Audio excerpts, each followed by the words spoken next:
नमस्कार, TNP news देख रहे हैं आप और मैं हूं आपके साथ सोहन सिंह। तो वर्ल्ड कप जीतने के बाद टीम इंडिया घर लौट चुकी है और अब पूरे देश से जश्न की तस्वीरें सामने आ रही हैं। जगह जगह पर टीम इंडिया के स्वागत के लिए लोग खड़े नजर आ रहे हैं, हाथों में तिरंगा नजर आ रहा है। सबसे पहले जब टीम इंडिया दिल्ली एयरपोर्ट पर पहुंची तो स्वागत का जो नजारा था वो देखते ही बन रहा था। बड़ी संख्या में लोग यहां पर पहुंचे थे। आपको बता दें कि सुबह 3 बजे से ही लोग एयरपोर्ट पर इंतजार कर रहे थे। बड़ी संख्या में लोगों का हुजूम उमड़ पड़ा था और उसके बाद जब भारतीय टीम पहुंची तो जश्न का नजारा देखते ही बन रहा था। उसके बाद भारतीय टीम वहां से अपने होटल पहुंची, जहां पर भी जश्न को लेकर के तैयारियां की गई थी। वहां पर एक स्पेशल केक भी बनाया गया था जो भारतीय टीम ने कट किया और उसके बाद प्रधानमंत्री नरेंद्र मोदी से भी मुलाकात की। प्रधानमंत्री नरेंद्र मोदी हौसला अफजाई करते हुए खिलाड़ियों की नजर आए। प्रधानमंत्री नरेंद्र मोदी जब साल 2023 में वर्ल्ड कप हुआ था, फाइनल मुकाबला ऑस्ट्रेलिया से भारतीय टीम हार गई थी, तो उस वक्त भी प्रधानमंत्री नरेंद्र मोदी भारतीय टीम के ड्रेसिंग रूम में गए थे। और आज 2024 का फाइनल T20 वर्ल्ड कप का फाइनल मुकाबला जीतने के बाद जब भारतीय टीम वापस वतन लौटी तो एक बार फिर से प्रधानमंत्री नरेंद्र मोदी ने खिलाड़ियों का जोरदार स्वागत किया। ये दो तस्वीरें आप देखिए, 2023 में हार के बाद की ये तस्वीर हम आपको पहले दिखा रहे हैं जब हौसला अफजाई करते हुए नजर आए थे। विराट कोहली और रोहित शर्मा के साथ में प्रधानमंत्री नरेंद्र मोदी नजर आए थे, हौसला अफजाई करते हुए नजर आए थे और ये कहा था कि इस बार नहीं हुआ तो क्या हुआ, 2024 में हम जीतेंगे। और उसके बाद भारतीय टीम ने वो करके दिखाया। 2024 का फाइनल मुकाबला साउथ अफ्रीका को 7 रनों से हराया और आज जब भारतीय टीम 3 दिन तक बारबाडोस में फंसने के बाद अपनी धरती पर वापस लौटी तो प्रधानमंत्री कार्यालय में उनका जोरदार स्वागत किया गया। ये तस्वीरें भी आप देख रहे हैं दूसरी विन में जो हम दिखा रहे हैं आपको। प्रधानमंत्री नरेंद्र मोदी के साथ बातचीत के दौरान खिलाड़ी ठहाके लगाते हुए भी वहां पर नजर आए। तो ये तस्वीरें दिल को सुकून देने वाली हैं क्योंकि आईसीसी ट्रॉफी का जो सूखा था वो लंबे वक्त से पड़ा हुआ था। 2007 में जब पहली बार T20 फॉर्मेट का वर्ल्ड कप हुआ था उस वक्त भारतीय टीम ने जीत दर्ज की थी। उसके बाद 2011 में ओडीआई वर्ल्ड कप हुआ, उसमें भारतीय टीम ने जीत दर्ज की और फिर 2013 में चैंपियंस ट्रॉफी हुई थी, वहां पर भारतीय टीम को जीत मिली थी। और 2013 में चैंपियंस ट्रॉफी जीतने के बाद करीब 11 साल हो गए थे। इस दौरान भारत ने कई बार नॉकआउट में पहुंची लेकिन उसके बावजूद जो है भारतीय टीम ट्रॉफी नहीं जीत पा रही थी। 3 तस्वीरें भी हम आपको लगातार दिखा रहे हैं। ये देखिए 3 तस्वीरें, टीम बस में इंडिया के रणबांकुरे नजर आ रहे हैं। दूसरी तस्वीर में आप देख सकते हैं वर्ल्ड चैंपियंस का जोरदार स्वागत किया गया है। और तीसरी तस्वीर देखिए, रोहित शर्मा कितने रिलैक्स नजर आ रहे हैं। जीत के बाद जब भारतीय टीम पहुंची वहां पर ढोल नगाड़े बज रहे थे तो रोहित शर्मा थिरकते हुए नजर आए। और ये तस्वीर वाकई में दिल को सुकून देती है क्योंकि ये वही रोहित शर्मा है जब 2023 का वर्ल्ड कप हुआ था। उस वक्त जब हार मिली थी तो आंखों में आंसू थे, आंखों में आंसू 2024 के फाइनल मुकाबले में जीत के बाद भी आए थे। लेकिन अब जो तस्वीर हम देख रहे हैं ये तस्वीर वाकई में दिल को सुकून देने वाली है क्योंकि एक कप्तान के कंधे पर जो बोझ रहता है। और 4 तस्वीरें और देखिए आप, वतन लौटे हैं वर्ल्ड चैंपियंस, पीएम से चैंपियंस की मुलाकात हुई है, होटल में स्पेशल जो केक बनाया गया था उसकी कटिंग की गई है और चैंपियंस के दीदार के लिए यहां पर भीड़ उमड़ी है। आज मुंबई जाम होने वाली है। आपको बता दें कि 5 बजे से लेकर के 7 बजे तक विक्ट्री परेड निकलनी है। उसके बाद वानखेड़े स्टेडियम में कार्यक्रम का आयोजन भी किया जाएगा जहां पर जो कैश प्राइज है वो भारतीय टीम को दिया जाएगा। 125 करोड़ का कैश प्राइज भारतीय टीम को दिया जाएगा।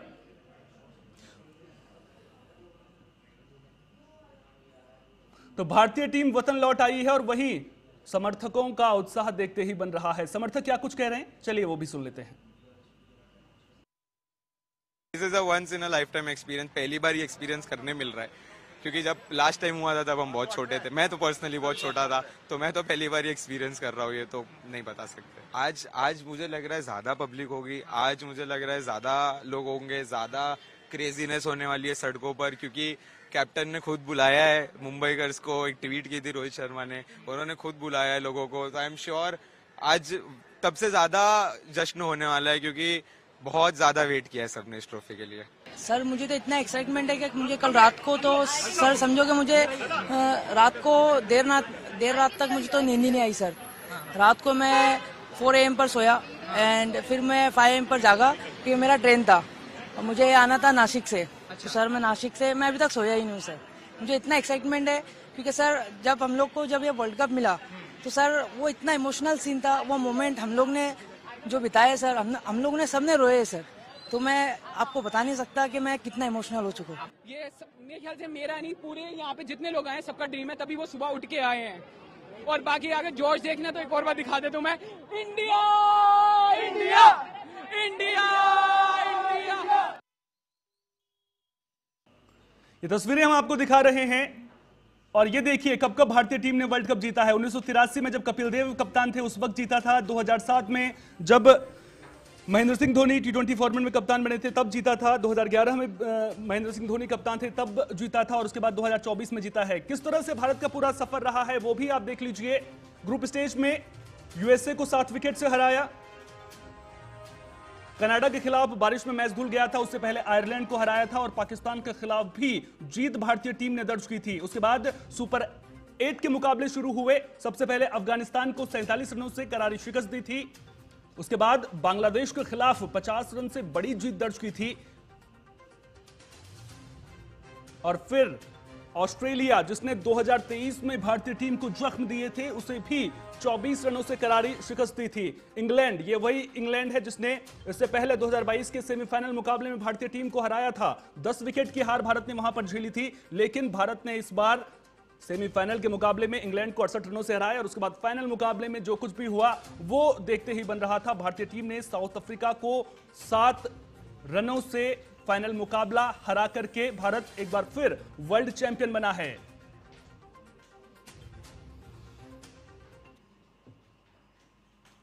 इसी पर ज्यादा चर्चा के लिए हमारे साथ हमारे 2 मेहमान भी जुड़ रहे हैं। पूर्व रणजी खिलाड़ी मनोज यादव हमारे साथ में जुड़ चुके हैं, बहुत बहुत स्वागत है सर आपका। इसके अलावा पद्मजीत सिंह सहरावत क्रिकेट कमेंटेटर हैं, ये भी हमारे साथ में जुड़ चुके हैं। मनोज जी, सबसे पहले तो मैं आपसे सवाल लूंगा, आज जब भारतीय टीम वतन पर वापस लौटी उस वक्त हमने देखा था कि सुबह 3 बजे से लोग दिल्ली में इंतजार कर रहे थे, लोगों का हुजूम देखने को मिल रहा था। क्या फीलिंग सबसे पहले आपके मन में आई? देखिए, सबसे पहली बात तो ये है कि ये एक लंबा वेट हो गया भारतीय टीम को भारत पहुंचने में, क्योंकि ये जो जिस तरह के एटमॉस्फेयर वहां पर हुए, जिस तरह से आंधी तूफान आई, तो ये जो भारत की जीत की आंधी तूफान थी वो ट्रॉफी लेकर भारत पहुंचने में थोड़ा देर हो गया।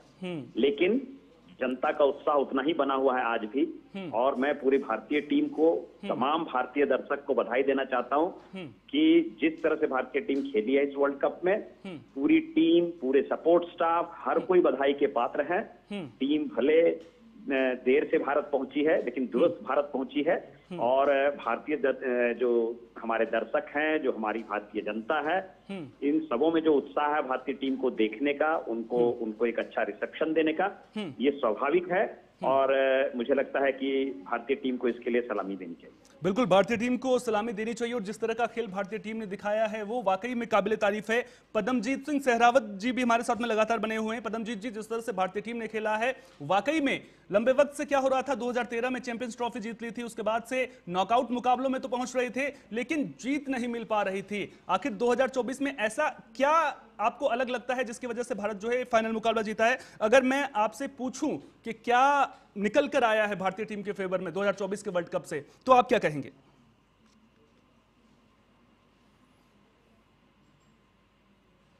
पद्मजीत जी, क्या आपको मेरी आवाज मिल पा रही है?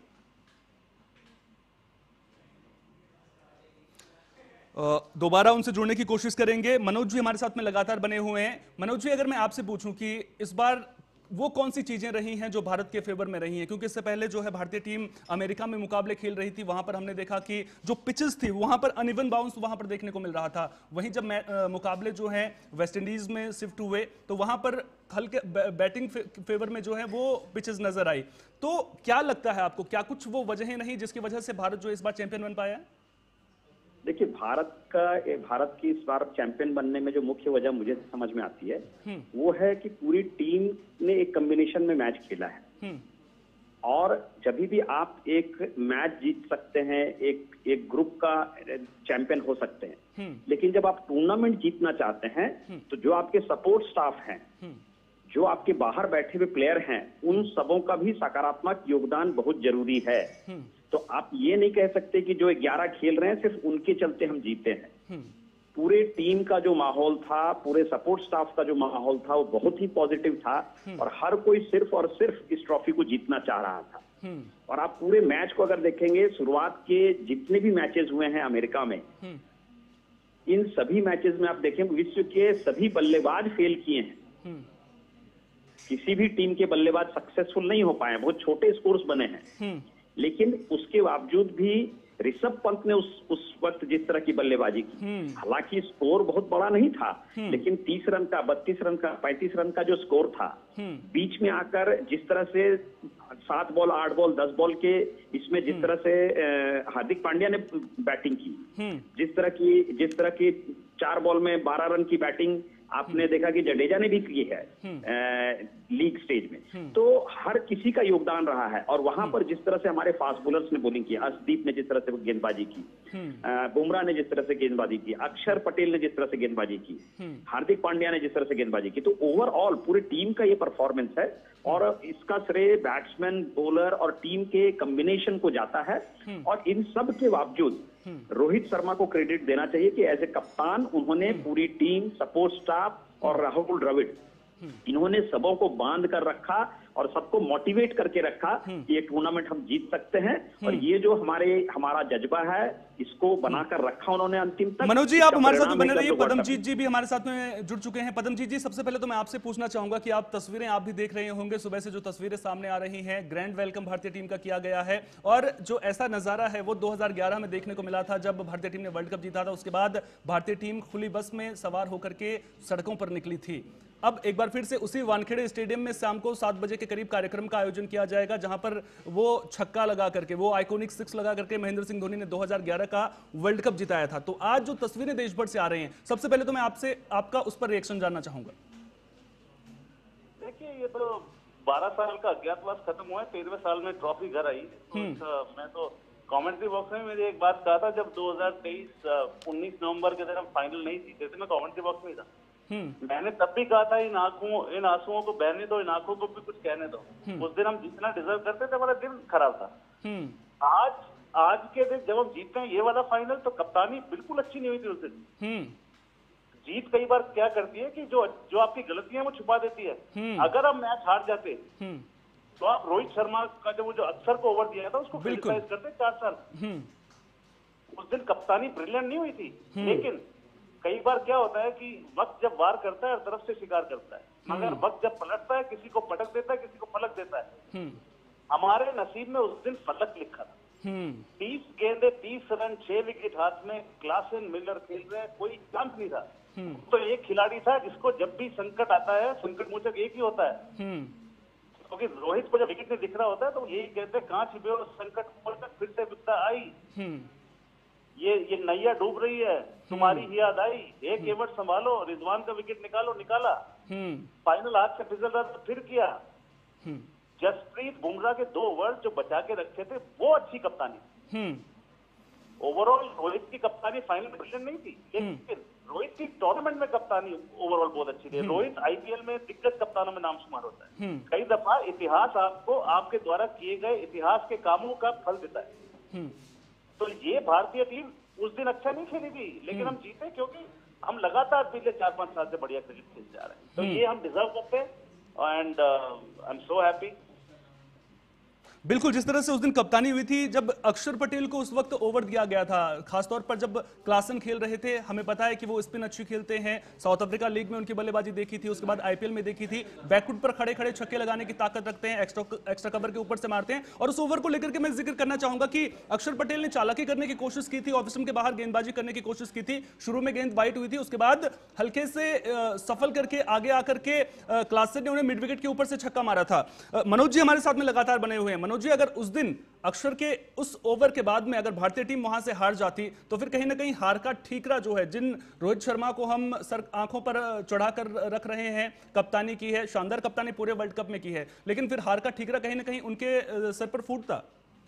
देखिए, ऐसा है कि ये तो तय बात है कि जब आप क्रिकेट में हारते हैं या किसी भी गेम में जब आप हारते हैं तो बहुत सी खामियां निकाली जाती हैं। बिल्कुल। और जब आप जीतते हैं तो आपकी गलतियां भी छिप जाती है, ये सच बात है। लेकिन इसके परे मैं एक चीज कहना चाहूंगा कि क्लासन के पारी को आप हल्के में ना आके, क्लासन ने उस दिन जो बल्लेबाजी की, मैं कह सकता हूं कि चाहे अक्षर पटेल हो या चाहे कोई हो, वो जिस तरह से गेंद को हिटिंग कर रहे थे और जिस तरह की उनकी क्षमता है बैकफुट पर, जिस तरह से उन्होंने छक्के मारे कवर्स के ऊपर, मिड विकेट के ऊपर, स्ट्रेट फॉरवर्ड, वो मैं कह सकता हूं कि कोई भी बॉलर रहता तो वो मार खा सकता था। अक्षर पटेल की आप बॉलिंग देखिए, हमारे इस टूर्नामेंट में अक्षर पटेल ने जबरदस्त गेंदबाजी की है, बिल्कुल, लेकिन उस एक ओवर में उसने मार खाया। तो ये क्लासन की क्लासिक इनिंग है।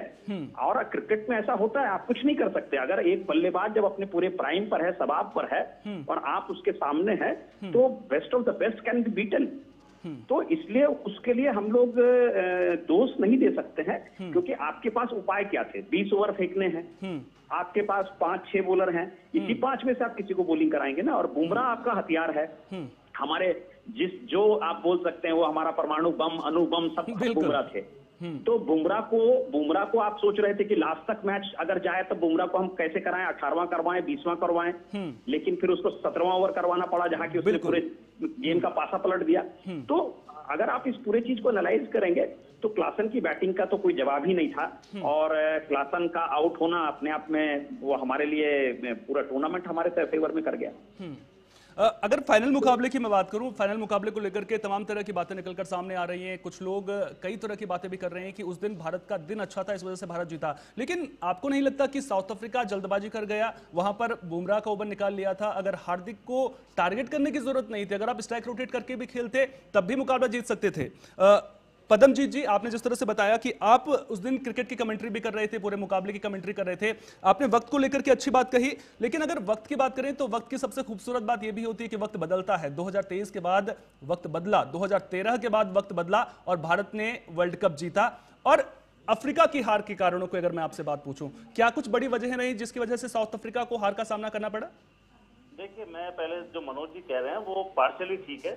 डिसएग्रीमेंट का मतलब डिसरिस्पेक्ट नहीं होता है। हम एक दूसरे से बिल्कुल सहमत न भी हो तो भी इसका मतलब ये नहीं है कि डिसरिस्पेक्ट है।